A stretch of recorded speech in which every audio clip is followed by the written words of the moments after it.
Hoy yo quiero compartir un mensaje que no puede ser otro que no sea de la palabra de Dios. ¿Amén? ¿Cuántos dicen amén? Amén. ¿Por qué la palabra de Dios? Porque la palabra de Dios es la única que puede transformar el corazón del hombre.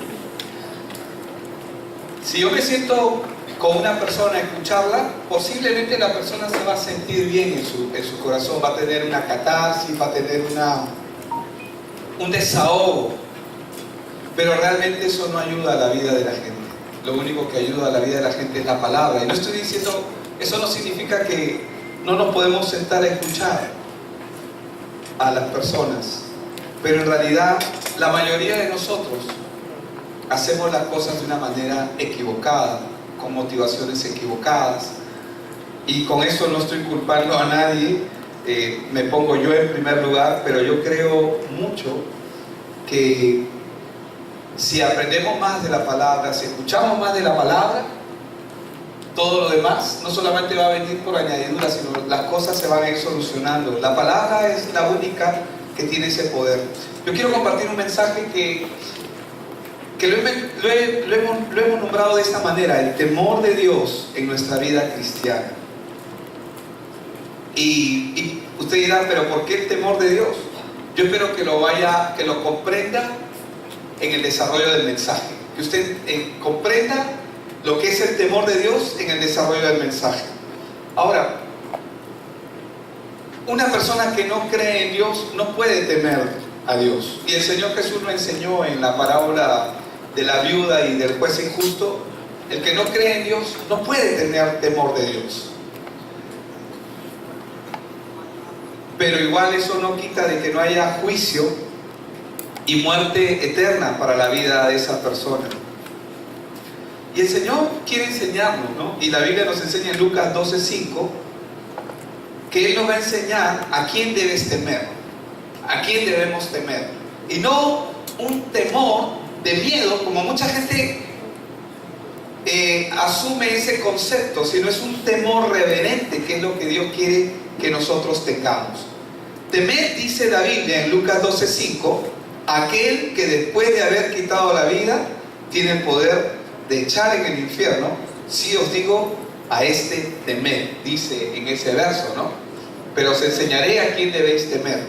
Ahora, si bien es cierto, es un versículo fuerte, es una palabra fuerte, y Hebreos 10:31 aún lo hace más fuerte, porque dice: horrenda cosa es caer en manos del Dios vivo. Pero esto es algo que está preparado para todo aquel que está separado de Dios, pero que no es el plan de Dios, porque la Biblia dice que Dios no envió a su Hijo al mundo para condenar al mundo, sino para que el mundo sea salvo por medio de Él.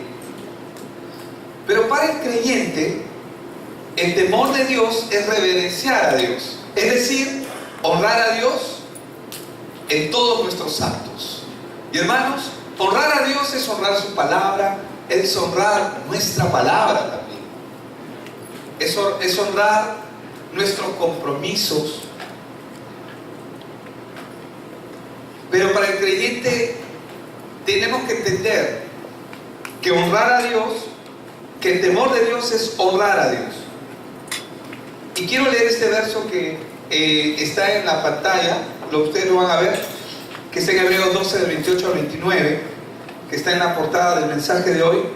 Así que recibiendo nosotros un reino, y esto es precioso, diga conmigo, un reino, otra vez un reino.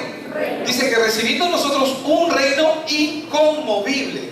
¿Sabe lo que significa eso? Que nadie lo puede mover, nadie lo puede desarraigar, nadie puede destruir. Nosotros, dice, así que recibiendo nosotros un reino inconmovible, tengamos ¿qué cosa? Gratitud. Es lo que Dios quiere que tengamos. Pero no puede haber gratitud cuando uno no entiende de dónde Dios nos ha sacado. Entonces, dice, tengamos gratitud y mediante ella, o sea, no dice mediante el mandato de Dios, porque a veces si no obedeces, Dios te va a matar, eres un desgraciado y Dios te va a hacer esto y te va a hacer aquello y te vas a ir al infierno por miserable, porque no entiendes. No dice eso. Dice, tengamos gratitud y mediante ella, es decir, mediante la gratitud, Solamente un corazón agradecido a Dios puede servir a Dios agradándole con temor y con reverencia. ¿Cuántos dicen amén? Hermanos, esto es muy importante. ¿Por qué? Porque solo un corazón agradecido puede honrar a Dios, puede agradecer a Dios. Porque nadie que no entienda de dónde Dios lo ha sacado, mientras el hombre no entienda su condición, no puede agradecer a Dios. Entonces, ¿por qué dice? Porque nuestro Dios, dice en el verso 29, es fuego consumidor. O sea, Dios es amor, es precioso, es glorioso, pero eso no quita su mano poderosa. Amén. Entonces, este es el temor del que yo quiero hablar. El temor de Dios es la reverencia de Dios, fruto de la gratitud del corazón del hombre. ¿Por qué? Porque, hermanos, nosotros, los que hemos sido alcanzados en Cristo Jesús, no hay otra cosa que deba haber en nuestros labios que no sea gratitud a Dios en todo. En todo. Puede sonar reiterativo porque siempre lo estoy mencionando, pero, hermano, nuestra vida es para servir a Cristo. Lo que hacemos debe servir a Cristo. Donde nos movemos debe servir a Cristo. Todo lo que hacemos.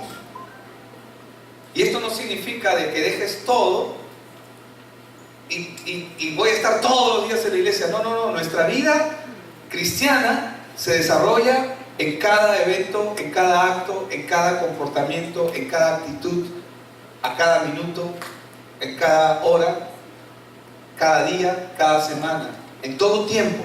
Amén. Entonces, entender quién es Cristo y lo que Él ha hecho por nosotros es el factor único que puede hacer que el hombre se rinda delante de Dios y pueda generar ese temor, pero no un temor de miedo, sino un temor de reverencia, honrar a Dios. Y es justamente lo que es el lema que nosotros tenemos en la misión, porque nosotros existimos para honrar a Dios, existimos para honrar a Dios. ¿Y para qué más? Y avanzar su reino. Honramos a Dios y avanzamos su reino. El valor primordial y que da verdadero valor a los creyentes, hermanos, es cuando nosotros empezamos a tener un temor reverente. Yo quiero decirle algo, yo no tenía planeado este mensaje, pero el Señor en estos días fue hablándome de una manera tan fuerte sobre este punto. Yo no sé, pero yo espero que a mí el Señor me estaba hablando mucho. Yo creo que el Señor también le va a hablar mucho a usted. Cuando Él reina en el corazón de un creyente, esa es la verdadera y genuina belleza del hombre o del alma del hombre, porque es una persona que comienza a disfrutar de Dios. Comienza a disfrutar de Dios. Porque comienza a conocer quién es Él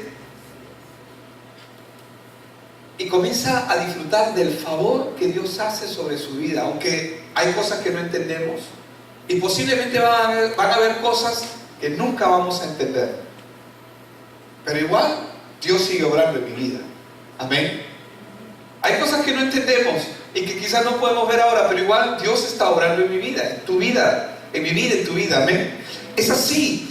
Entonces, cuando comenzamos a entender el valor de honrar a Dios, de temerle, pero no un temor de miedo, sino de reverencia por quién es Él y por lo que Él ha hecho, esto va a generar que nosotros continuemos avanzando la obra de Dios. Nuestra relación con Dios y con nuestros hermanos en la fe es algo que va a perdurar por siempre. ¿Y por qué que digo esto? Porque, hermanos, quiero que mires a la persona que está a tu lado, por favor, mírala, y mira a un costado y mira al otro costado. Ellos van a perdurar por la eternidad. Tú vas a tener a esas personas por la eternidad. Por la eternidad. ¿Sabes lo que eso significa? Por siempre. Entonces son relaciones valiosas, ¿o no es así? Sí, es así, son relaciones valiosas. Porque nuestra amistad, nuestra relación continuará y perdurará aún a pesar de la muerte. Una vez que este cuerpo se haya corrompido, que es lo natural que va a ocurrir y nos va a ocurrir a todos, nuestras relaciones se mantendrán. Amén. Entonces Dios siempre ve lo que somos en lo más profundo de nuestro ser, sin importar cómo sea nuestra apariencia externa. Nosotros ya no juzgamos por vista. Amén. Nosotros no nos dejamos llevar por lo que vemos. Nosotros tenemos un ancla. Y sí, es verdad, nuestra ancla es Cristo. Pero tenemos un ancla y una brújula que dirige nuestra vida, que debe dirigir nuestra vida, y esa es la palabra de Dios. Ahora, Dios nos llama y nos enseña a amar y a valorar nuestras relaciones con nuestros hermanos en la fe. Amén. Así que más vale que te lleves bien con tu hermano. Amén. Porque lo vas a ver siempre. Bueno, no sé cómo será después, porque a veces aquí nos vemos los domingos nomás, ¿no? Algunos. Pero siempre vamos a tener nuestras relaciones con nuestros hermanos en la fe. La apariencia de algunos puede cambiar, pero el temor de Dios en nuestros corazones debe de permanecer siempre. Y por esto quiero que me acompañen al libro de Santiago, porque quiero entrar un poco más en este tema. Voy a tocar una arista nada más, un lado de lo que Dios está tocando con este tema hoy a nosotros, a esta iglesia, Campeones para Cristo. Santiago 4, voy a leer verso 11 y 12. Dice: hermanos, amén, hermanos, todos para la oreja, amén, hermanos, dice: no murmuréis los unos de los otros. El que murmura del hermano y juzga a su hermano, dice, murmura de la ley, ¿verdad? Y juzga, ¿a quién juzga? A la ley. Pero si tú juzgas a la ley, no eres hacedor de la ley, sino juez, dice. No es pregunta, sino una afirmación. Si tú juzgas a la ley, no eres hacedor de la ley, sino juez. Verso 12. Uno solo es el dador de la ley, que puede salvar y perder. Pero tú, ¿quién eres para que juzgues a otro? Y hace la pregunta: ¿quién soy? ¿Quién eres? ¿Quiénes somos nosotros para juzgar a otros? Hermanos, el libro de Santiago fue escrito por un pastor. Amén. Es el pastor de la iglesia de Jerusalén. Santiago es Jacobo, es el hermano de Cristo, nuestro Señor Jesucristo, pero él nunca tomó eso como una ventaja, sino él se hacía llamar a sí mismo doulos, es decir, soy siervo, esclavo del Señor Jesucristo, por él y por su causa. Pero el libro de Santiago, que es el libro que acabo de leer, pero en el capítulo 4, el verso 11 y 12, está escrito para creyentes. Amén. Eso significa que está escrito para mí y para ti y para mí. Santiago, cuando escribe, él está diciéndonos algo muy importante: que los hermanos no deben hablar mal uno de otros.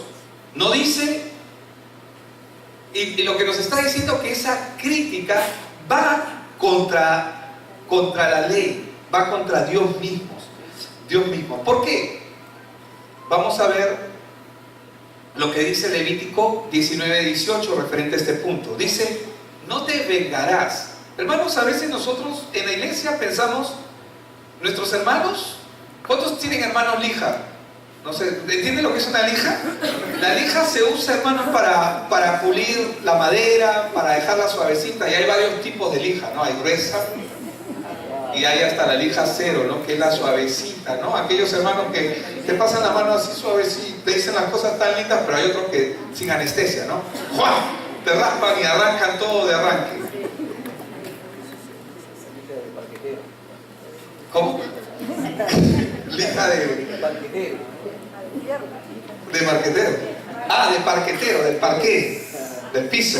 Wow, esa es una lija brava.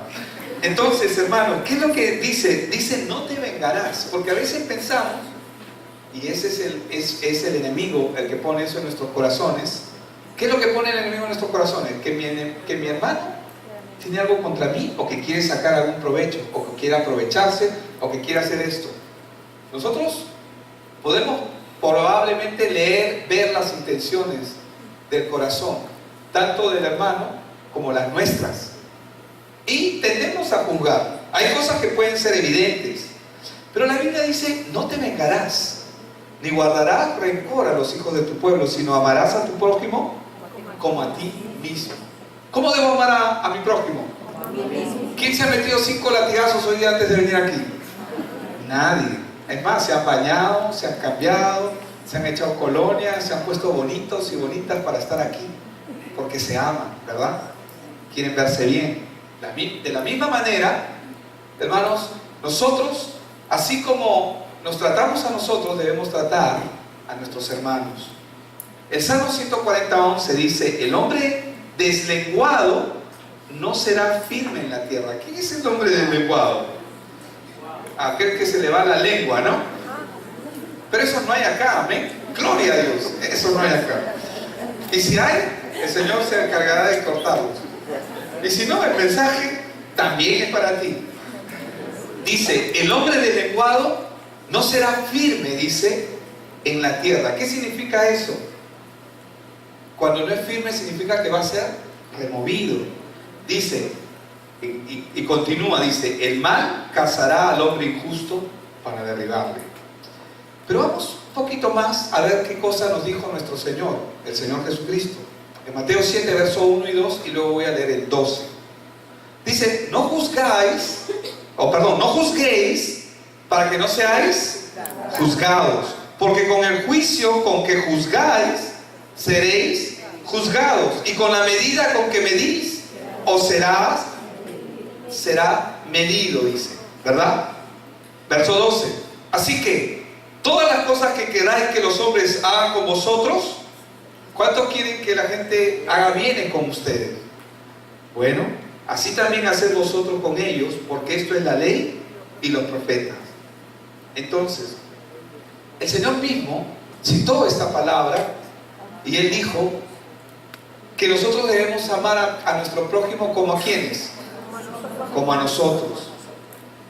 Pero cuando estamos criticando a alguien, estamos muy lejos de ello, ¿verdad? Estamos muy lejos de amar. Sin embargo, cuando Santiago habla de este asunto, porque hemos leído lo que él decía, es aún más importante que al criticar a otro, cuando yo me pongo a criticar a alguien, o hablar de alguien, o juzgar a alguien, yo me estoy poniendo como juez. Cuando yo hago eso, me pongo como juez. ¿Y la Biblia qué dice acerca de lo...? Bueno, primero vamos a ver qué dice el diccionario, acerca de lo que es un juez. Un juez, ¿quién es un juez? Es la persona, dice el diccionario, que resuelve una controversia o que decide el destino de alguien. Gracias a Dios que el destino de nadie está en nuestras manos. Aunque muchos, por ira, por cólera, por venganza, por no sé qué cosa, por esas cosas que a veces ocurren en el corazón del hombre, porque engañoso es el corazón y perverso más que todas las cosas, a veces eso ocurre y quisiéramos, ¿no?, de alguna u otra manera, que el destino de algunas personas esté en nuestras manos, ¿no?, para hacer, entre comillas, justicia, ¿no? Justicia. Pero eso no hay aquí y no tiene que haber. Amén. ¿Por qué? Porque un juez resuelve una controversia o decide el destino de alguien tomando en cuenta una serie de evidencias o pruebas presentadas en un juicio y administra justicia. Pero el juez tiene una facultad. El juez se sienta sobre la ley. O sea, significa que él está encima de la ley para surcarla y para decidir cómo hace. Pero nosotros no estamos en ello, porque el juez, de jueces, ciertamente tenemos magistrados, tenemos jueces en lo natural, que Dios ha permitido que estén, correctos o incorrectos, porque hay de todo. En nuestro caso, hermanos, si Dios le da a alguno de ustedes quiere estudiar Derecho y quiere ser abogado, digamos, y quiere ser notario, quiere ser juez, quiere postular, gloria a Dios, porque necesitamos jueces que administren verdadera justicia. Pero nosotros no estamos aquí, en este mundo, para ser necesariamente para juzgar a otros. Y hablo en el término y en el plano natural, ¿no? Cuando sentimos algo hacia alguien y queremos hacer justicia por nuestras manos o juzgamos, ¿no?, la apariencia o lo que se ve. La Biblia nos enseña que esto es un derecho que solamente Dios tiene. Y notemos lo que dice la palabra en el Salmo 75, que voy a leer del verso del 5 al 7, dice: no hagáis alarde de vuestro poder, no habléis con cerviz erguida, porque ni de oriente ni de occidente ni del desierto viene el enaltecimiento, mas Dios es el juez. Dice: a este humilla y a aquel enaltece. ¿Qué significa eso? Que Él es el juez. Amén. Y Él decide sobre todo asunto humano. Juan 5, 22 y 23 dice: porque el Padre, ya no está hablando del Hijo, aunque todo se lo dio al Hijo, dice la palabra. Porque el Padre, y ustedes van a ver ahí con P mayúscula, porque se está refiriendo a nuestro Padre, al Dios Todopoderoso, a nadie juzga. Digo conmigo, a nadie juzga. Amén. Sino que todo el juicio se lo dio ¿a quién? Al Hijo. Para que todos honren al Hijo como honran al Padre. El que no honra al Hijo, no honra al Padre que le envió. Pero Jesús, ¿qué dijo en su primera venida? ¿Él para qué vino? ¿Para condenar o para salvar? Él ha venido a salvar. En los asuntos más difíciles que la Biblia registra, como cuando Él está frente a una mujer que ha sido encontrada en el mismo acto del adulterio, el único que tenía la posibilidad de juzgarla era Él, porque es santo, sin pecado. Y lo deja bien claro: mujer, ¿dónde están los que te condenan? ¿Dónde? Y ella le dijo: ninguno hay, Señor. Y el único que tenía el poder para hacerlo, se lo dijo: yo tampoco te juzgo. Amén. Amén. Entonces, de modo que la persona que critica a su hermano, de hecho está haciendo a Dios a un lado. Cuando yo comienzo a hablar de alguien o critico a alguien en la casa del Señor, yo, ¿sabes qué, Dios? Hasta aquí eres mi Dios, a partir de ahora yo soy, porque tú no haces justicia, pues tú no eres Dios. Y me pongo yo en esa posición. En el momento en que comienzo a actuar y a hablar sobre la persona, o criticarla, o mencionarla, no estoy hablando, eso no significa de que si vemos el error en algunas personas no se lo digamos directamente, ojo. La Biblia no está diciendo eso. Más bien dice la Biblia que lo hagas, y si tu hermano te escuchara, dice: habrás salvado a tu hermano. Me explico. Pero acá no, acá estamos hablando cuando se comienzan a soltar cosas delante de otras personas o ante otras personas. Ahora,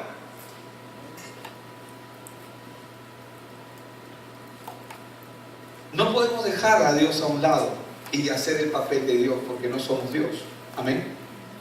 No somos Dios. Ahora, hay muchos hermanos en la iglesia que probablemente, bueno, vamos a pensar que aquí no, pero lamentablemente aquí también, hay muchos hermanos en la iglesia que probablemente hacen mal y cometen faltas, cometen pecados.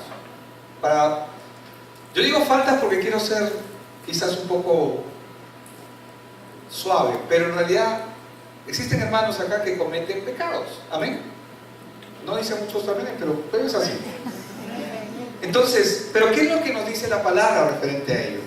Y yo quiero que me acompañen a Gálatas capítulo 6 y voy a leer del 1 al 7. Hermanos, dice. Hermanos. Amén. Hermanos. Hermanos. Y está diciendo, perdón que sea tan enfático en eso, pero dice ahí, ¿no? Y ustedes lo van a leer en la pantalla. Hermanos, si alguno fuere sorprendido en alguna falta, vosotros que sois, ¿cómo? Espirituales. Amén. ¿Cuántos de esos hay acá? Todos. Amén. Gloria a Dios. Restaurarte con espíritu de mansedumbre, considerándote a ti mismo, no sea que tú también seas tentado. ¿Qué significa?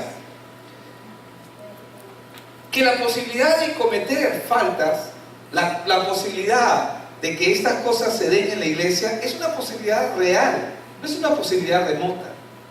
De hecho que va a ocurrir, y ocurre. Ahora, Pablo sabía perfectamente que los creyentes son susceptibles de pecado, y él sabía que la iglesia de Galacia, así como la de Campeones para Cristo, y así como muchas iglesias en todo el mundo, posiblemente iban a responder duramente contra aquellos que no cumplieran con ciertos ideales que se han introducido en la iglesia. ¿Qué es lo que nosotros buscamos? Ser genuinos. ¿Qué significa ser genuino? No tener caretas, no tener una pantalla, ser sinceras, ¿no? O sinceros.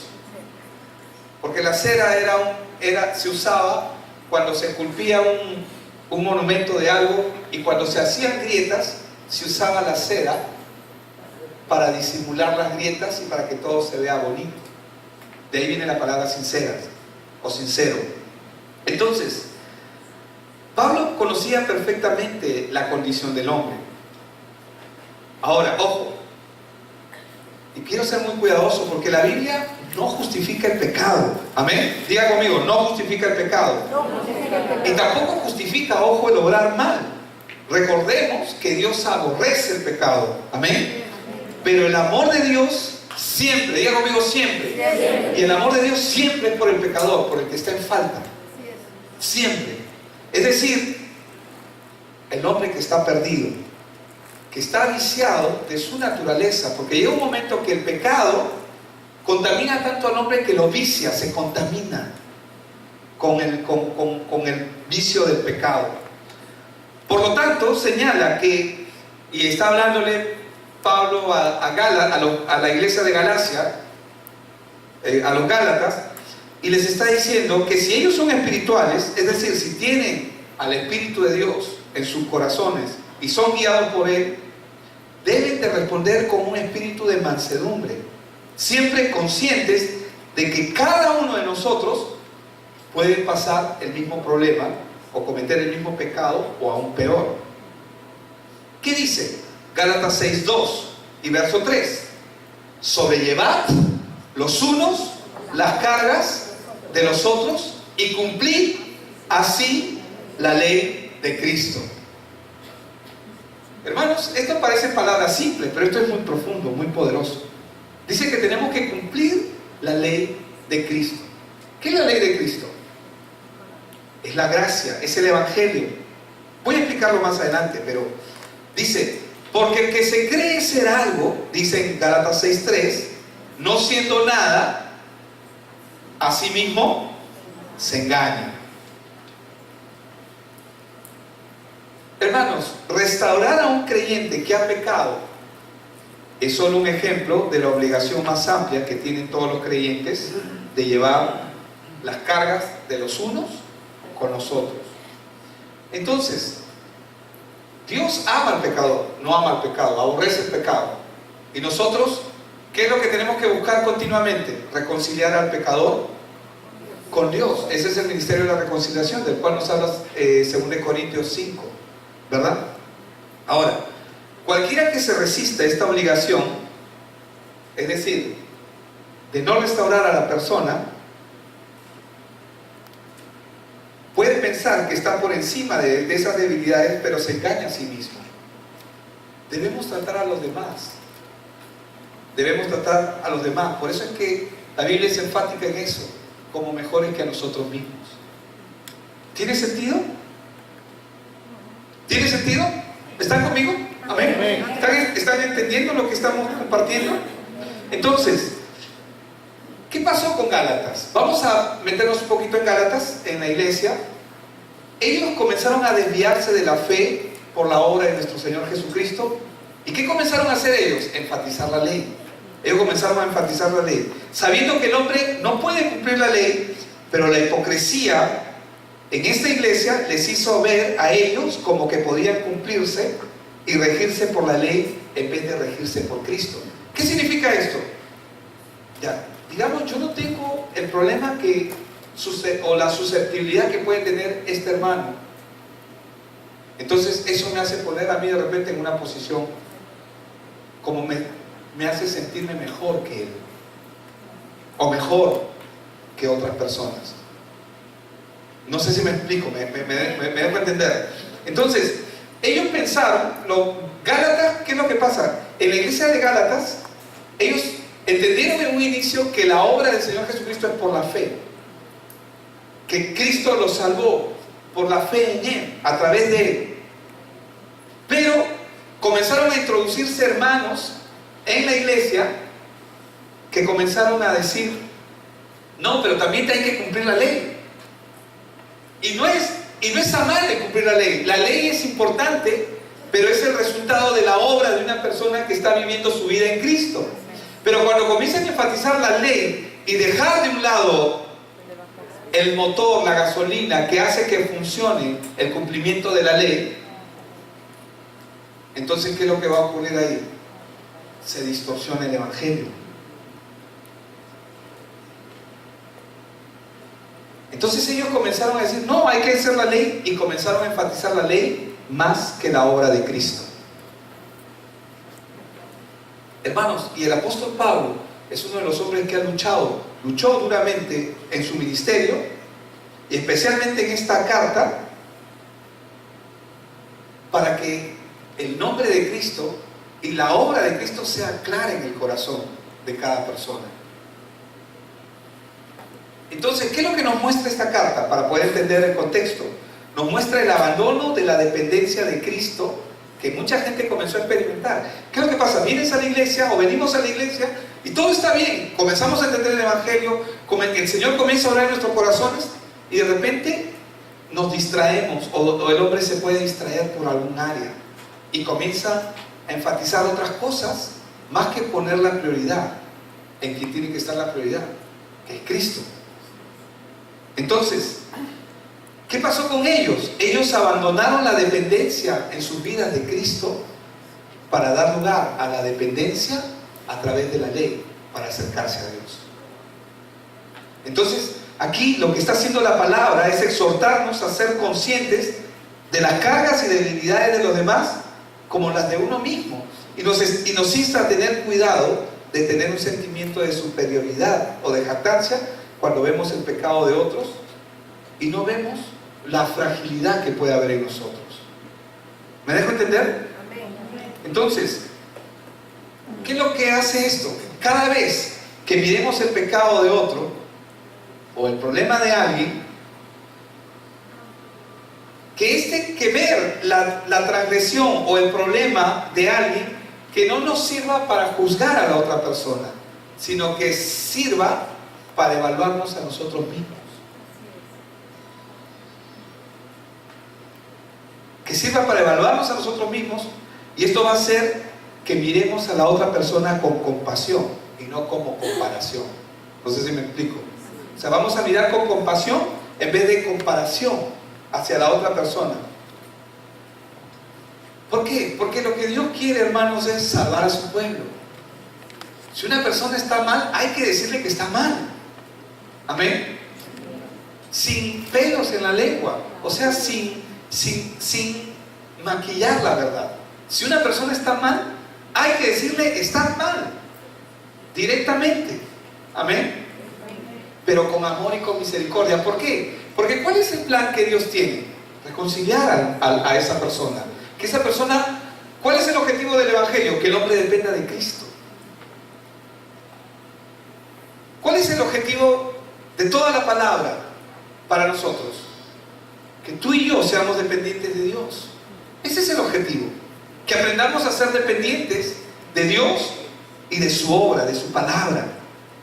Entonces, cuando el hombre no tiene esto en su corazón, sino muy por el contrario, comienza a tener un sentimiento de superioridad frente a otros, un sentimiento de y comienzo a mirar con rechazo, comienzo a mirar mal. No, yo estoy para servir. Estamos para servir. servir a los demás. Porque la Biblia dice que debemos considerarlos mejores que a nosotros mismos. Y ya hemos mencionado que debemos amar a nuestro prójimo como nos amamos a nosotros mismos. Amén. Y vemos un ejemplo de todo lo contrario de esto. Lo vemos en la oración del fariseo frente al publicano, ¿verdad? En la parábola del fariseo y del publicano, que muchos de nosotros hemos escuchado, pero si no, igual lo vuelvo a leer. Lucas 18, voy a leer del 9 al 14. Y dice: a uno que confiaban en sí mismos. ¿Cómo confiaban? En sí mismos. ¿Confiaban en Dios? No. Eso es lo que estaba pasando en la iglesia de Gálatas. Cuando el hombre deja de depender de Dios, comienza a depender de sí mismo. No, yo ya sé, ya leí la Biblia. Pastor me está enseñando lo mismo, ya sé eso. Ya sé, sí, ahora nos va a decir esto y esto y esto. Mira, yo te voy a decir lo que nos va a decir. Acá. Entonces, cuando en la iglesia de Gálatas lo que estaba pasando, lo que había pasado es que ellos dejaron a un lado la dependencia y la soberanía de Dios sobre su vida, de Cristo en sus vidas, y comenzaron ya a depender de sí mismos. Por eso es que acá, cuando el Señor habla de esta parábola, nos muestra el ejemplo contrario, a unos que confiaban en sí mismos como justos. Porque yo hago esto, porque yo voy a la iglesia, porque yo diezmo, porque yo estoy haciendo esto y aquello y he hecho esto, y mostramos nuestro currículum como si fuera nuestra hoja, como si fuera nuestra carta de presentación. Hermano, nuestra carta de presentación en Cristo. Si en algo, y el apóstol Pablo nos lo puso como ejemplo, si en algo habemos de gloriarnos, que solamente sea en el conocimiento de Cristo. Amén. A unos que confiaban en sí mismos como justos, no, yo soy yo, y menospreciaban ¿a quiénes? A los otros. Dijo también esta parábola. ¿Por qué el Señor menciona esta parábola? Porque hay gente así. Hermanos, esto también pasa en la iglesia. Yo sé que ellos eran fariseos, ellos creían que cumplían la ley, pero esto también puede ocurrir. Y yo espero que no esté ocurriendo, pero por si acaso, lo digo, lo mencionamos. Amén. Dos hombres, dice, subieron al templo a orar. Uno era fariseo y el otro publicano. En otras palabras, uno se creía justo por todo lo bien que hacía, y ciertamente, entre comillas, era bueno, y el otro era, nominalmente, tenía su cartel acá en la frente, pecador, ¿no? Porque el publicano era considerado un pecador. Así eran considerados dentro del estatus del pueblo judío.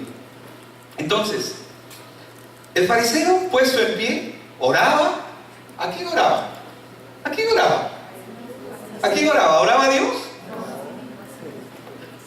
El fariseo, cuando una persona pierde el norte de quién es Cristo en su vida, cuando ora para su mente, ora para su propio corazón, ora para su propio entendimiento, para su propio fruto, su propio beneficio. Dice, oraba consigo mismo de esta manera: Dios, te doy gracias porque no soy como los otros hombres, ladrones, injustos, adúlteros, ni aún como este publicano.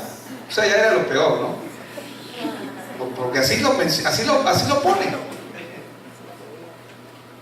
Y pone su carta de presentación, ¿no? Su currículum vitae, así, en hoja de vida, ¿no? Letras doradas, muy bonito.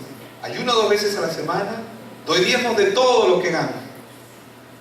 Mas el publicano, estando lejos, no quería ni aún alzar los ojos al cielo, sino que se golpeaba el pecho, diciendo: Dios, sé propicio a mí, pecador.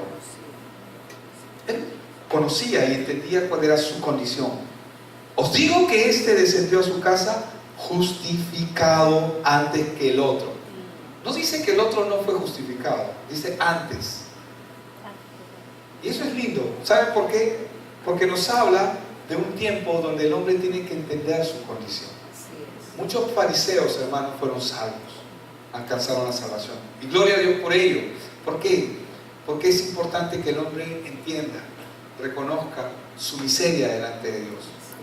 Así lo digo, su miseria delante de Dios. Tenemos que reconocer nuestra miseria delante de Dios. Ay, pastor, suena muy feo.